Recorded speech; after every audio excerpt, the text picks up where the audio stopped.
जय श्री कृष्णा, जय गोविंद। कर्पूरगौरं करुणावतारं संसारसारं भुजगेन्द्रहारं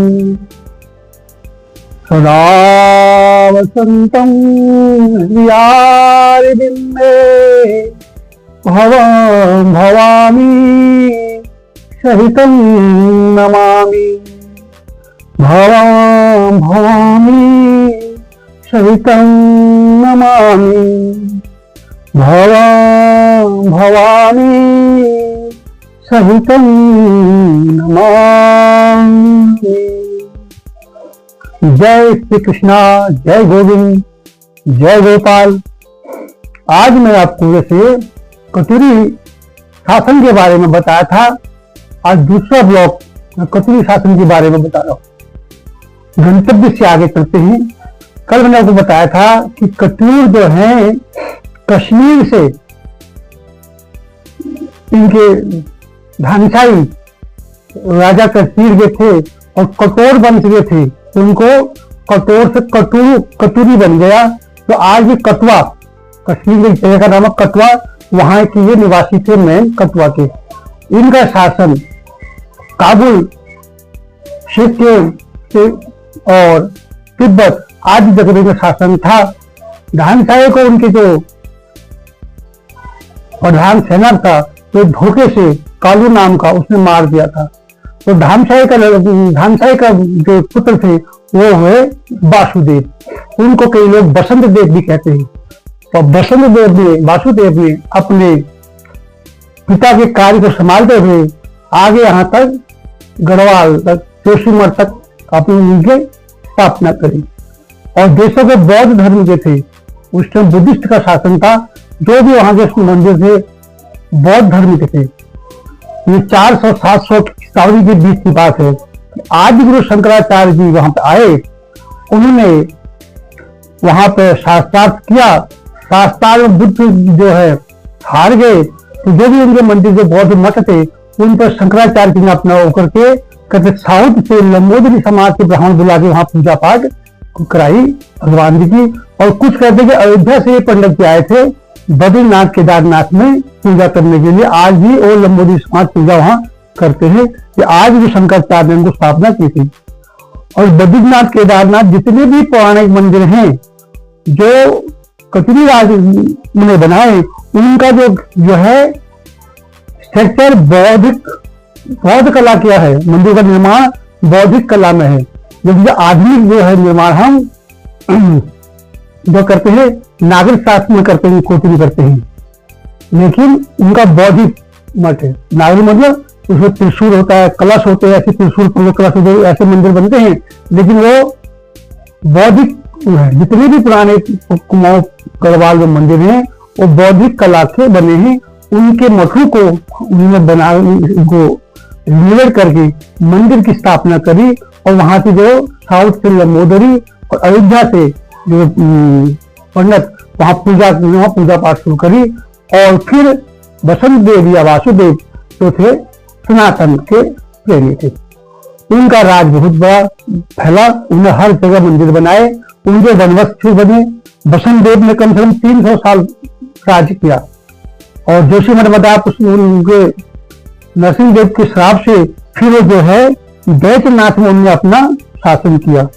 कटुरी शासी प्राथमिक राजधानी थी जोशीमठ थी, दूसरी राजधानी ने बैजनाथ में बनाई, और तीसरी जो शीतकालीन की राजधानी बनाई थी धिकुली, तो रामनगर से थोड़ा आगे है धिकुली है। और इनकी भाषा संस्कृत और थोड़ा सा पाली भाषा है, पहाड़ी पाली की भाषा इनकी थी। बसंत देव के बाद उनके बेटे हुए निम्मत देव, उनके शासन के 300 वर्ष। फिर शोधी देव, वामदेव, पांडुकेश और वासुदेव, खरपर देव, कल्याण देव, त्रिभुवन देव, निम्बन देव और इष्ट देव और ललितपुर देव, भूदेव, इतने इनके वंशज जो है। इनके बाद के बेटे ऐसे ये होते गए और शासन करते गए, शासन को आगे चलाते गए। पूरा शासन में पूरा उत्तराखंड, गढ़वाल, कुमाऊं, दिल्ली, उत्तर प्रदेश, कश्मीर, काबुल, तिब्बत पूरा अपना शासन इन्होंने बनाया। सिर्फ जोशी मठ का इलाका छोड़ के वहां नरसिंह भगवान ने इनको मना कर दिया था। हालांकि वहां देखिए मंदिर जो बनाया उन्होंने खुद बनाया। नरसिंह मेरा जो मंदिर है वो इनसे बनाया था। जो मैंने पे साफ दिया था उन्होंने कि हाथ जब टूट जाएगा हमारा बंद खत्म हो जाएगा, इनका ही बनाया हुआ है। और वासुदेव के मंदिर है वहां। लेकिन उन्होंने जोशी मठ छोड़ करके अपनी राजधानी गोमती नदी के किनारे बना के बैद्यनाथ अपनी ले गए। उसके बाद अपनी उन्होंने अस्कोट पिथौरागढ़ में और वहां दोराहाट वहां अपनी स्थापना करी और कल्ला साइड वहां अपनी स्थापना, मतलब हर जगह अपना राज्य स्थापन कर दिया। मेन राजधानी इनकी दो थी, एक थी बैद्यनाथ में और एक थी धिकुली में, जो मेन इनकी राजधानी थी। बाकी हर जगह अपने मठ अपने रहने का वो बनाया था, अपने किया था। लेकिन भूदेव के बाद जो उनके पुत्र हुए इष्टदेव की हुए 7 संतानें हुई, 7 भाई थे और उसे करीब 9 लाख कंटाउरी सेना थी, लेकिन 7 भाई थे। तो 7 वो आखिरी एक छत्र राज करने वाले इष्टदेव थे कोचरी ठाकुर के राजा। उसके बाद उनके जब 7 या 8 बेटे हुए उनमें फूट पड़ गया आपस में, दोनों की छिड़ गया, कलह छिड़ गया।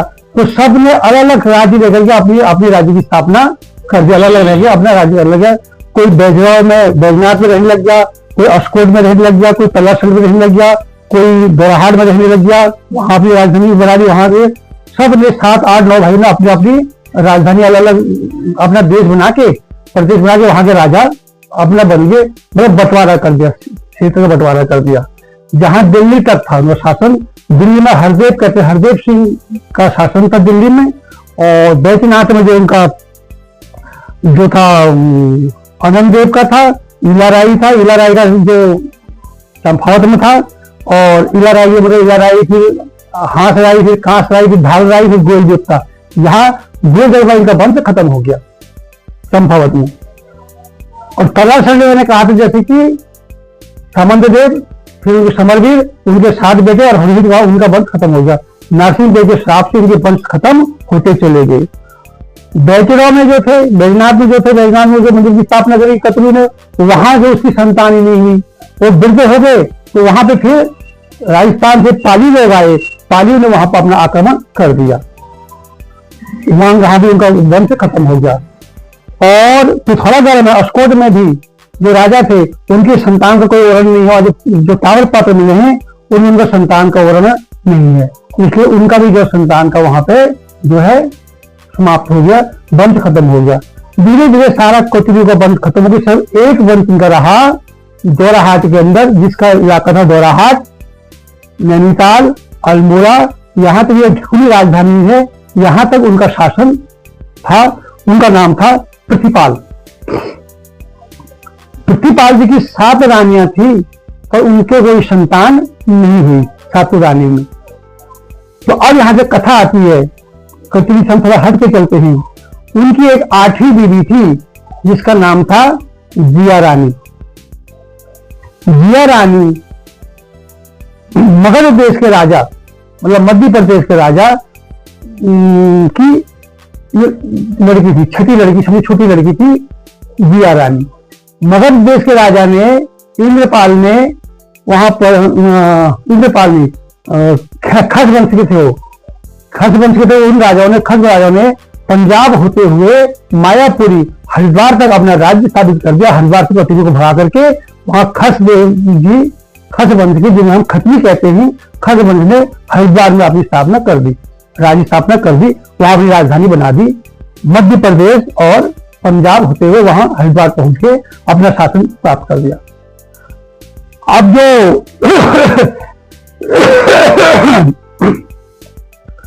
जो प्रतिपाल थे उनकी 7 शादियां हो गई, उनकी संतान नहीं हुई, संतान प्राप्त उनकी नहीं हुई।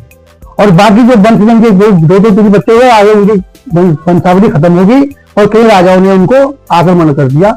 यहीं से नए वंश की शुरुआत होती है, जैसे खत्री वंश, खस वंश, तो मध्य प्रदेश से आया, खस वंश हम खत्री कहते हैं, हरिद्वार में आए। तो एक बार राजा प्रतिपाल गंगा स्नान करने के लिए मायापुरी माया नगरी हरिद्वार, जो आज का वैदिक नाम है, शंकराचार्यों का नाम हरिद्वार के उसका नाम माया नगरी है। स्नान करने के लिए जब आए थे तो स्नान करने के बाद वहां उनको मगध के राजा खस राजा की मुलाकात हो गई हरिद्वार स्नान में। बातचीत हुई, बोला हम तो उत्तराखंड से वहां हैं और मेरा नाम प्रतिपाल है, मेरी 7 शादियां हुई हैं, मुझे पुत्र प्राप्त नहीं हुआ। मगध के राजा ने कुछ दिन को अपने घर में बिठाया वहां हरिद्वार में, उनकी आवा भगत करी, उनकी मेहमानबाजी करी। तो प्रतिपाल ने उनसे छोटी बेटी जिया रानी का विवाह का प्रस्ताव रख दिया। सब में बात एग्री होगी, बात कीजिए, हम दे देंगे करके। प्रतिपाल बोला मैं घर जाकर के जाता हूँ, वहां से बारात लेके आऊंगा, मेरी राजधानी मेन अस्कोट है और मैं जवाहर जाके वहां से बारात लेकर के मैं बारात के साथ जिया को लेके जाऊंगा। ऐसा वचन देके प्रतिपाल अपने घर चले गए और कुछ समय बीता, वो भूल ही गए, बारात लाना भूल गए। और वहां जिया रानी का जो जिया थी, उनका पिल्ला देवी भी नाम है उनका, ईला देवी भी नाम है उनका, उनको अब कराने लगा, मैं क्या करूं। तो काफी 6 महीने साल भर के बाद जब बोले प्रतिपाल आए नहीं है, तो जिया रानी खुद अपनी बारात लेकर के बेले में अपनी 9 लाख कंठागणों को लेकर के प्रतिपाल के वहां चले गई उनकी राजधानी में। तुमने मुझे शादी का किया था, अब तुम आएगी खबर लेने के लिए, मैं खुद ही आ गई हूं। अपनी बारात पहली ऐसी नारी महिला होगी जो अपनी बारात लेके खुद गई है दूल्हा के घर में, वचन देती। प्रतिपाल को अपनी याद का समय रहा, उन्हें क्षमा मांग के उनको अपने पत्नी के रूप में स्वीकार करके उनसे शादी कर ली। यही है हमारी उत्तराखंड की लक्ष्मीबाई वीर वीरांगना, जो है उत्तराखंड की जो हमारी जिया रानी। यहां से इनकी शौर्य की गाथा शुरू होती है। अब वो आगे प्रतिपाल के साथ रहे, तो उनसे उनके 3-4 बच्चे हुए, जिनका धामदेव, ब्रह्मदेव, इष्टदेव, कई नामों से, प्रीतम देव, ऐसे उनके वो हुए। लेकिन उसमें जो बच्चे छोटे बच्चे थे, तो प्रीतम देव प्रतिपाल की अकस्मात मृत्यु हो गई, बुखार मृत्यु हो गई। अब पूरा शासन उनका डोल गया। शासन कौन चलाए, क्योंकि जो वो हैं बच्चे, छोटे छोटे बच्चे थे उस टाइम पे। तो जिया रानी ने पूरा शासन अपना संभाला, पति का शासन संभाला, पूरे दोराहाट, नैनीताल, अल्मोड़ा, यहां तक कि काशीपुर, रामनगर तक अपना शासन चलाया और अच्छा शासन चलाया। और जो बागी कतुरी थे, इनका मतलब वंश का, मैंने आपको बोला कि जो इतिहास में जो समारोह देता है उसी का नाम होता है। जो बागी कतुरी जो अस्कोट में थे, बैजनाथ में थे, यहाँ पे डोडीहाट में थे, डीडीहाट में थे, जो कतुरी थे उन्हें अत्याचार किया लोगों के साथ, अन्याय किया उन्हें। तो आगे तो कतुरी राजनीति ये बोलते, आगे कतुरी राजनीति में उपमा देते हैं, अत्याचार करने लोगों की बदला लेने से उनका उसमें फूट पड़ गई। तो उनको फिर सामंतवादी लोगों बाहर से लोगों की पोल खोल दी। खस साम्राज्य जो खसी तो खत्री जो हरिद्वार आए थे, उन्होंने आगे देहरादून टिहरी दरबार तक अपना शासन फैला दिया। और राजस्थान से जो थे, राजस्थान वालों ने दिल्ली के हरसिंह पर युद्ध कर दिया, चढ़ाई कर दी। और दिल्ली का हरदेव जो था वो डर के मारे उत्तराखंड काशीपुर जाकर के जिया रानी के शरण में आ गया और जिया रानी ने उसको अपनी वहां शरण दे दी। तो पूरा दिल्ली मुरादाबाद तक पालू का राज हो गया, पाली वंश, पाली। वो राजस्थान से राजा आए, उन्हें पाली ने वहां शासन किया। मगध से आए खत्री समाज, और उधर नेपाल साइड से, कश्मीर साइड से जो है उधर से आए चंद्रवंशी। यहाँ सब चंद्रवंशियों का राजभारी, आपको मैं कल बताऊंगा, अगले बताऊंगा। आज मैं आपको जिया रानी की महान कथा बता रहा हूँ, जिया रानी की। तो बाकी उनके कतुरी वंश खत्म हो गए, सर एक जिया रानी का था, उनके प्रतिपाल खत्म हो गए और उनके बेटे छोटे छोटे थे।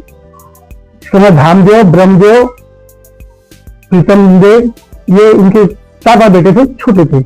और उन्होंने तलवार हाथ में लेकर के पूरा शासन चलाया, और हाथ से लेकर के, बल्कि इनके राजुला जो मालशाही है वो इनके पोते थे, जिया रानी के पोते थे।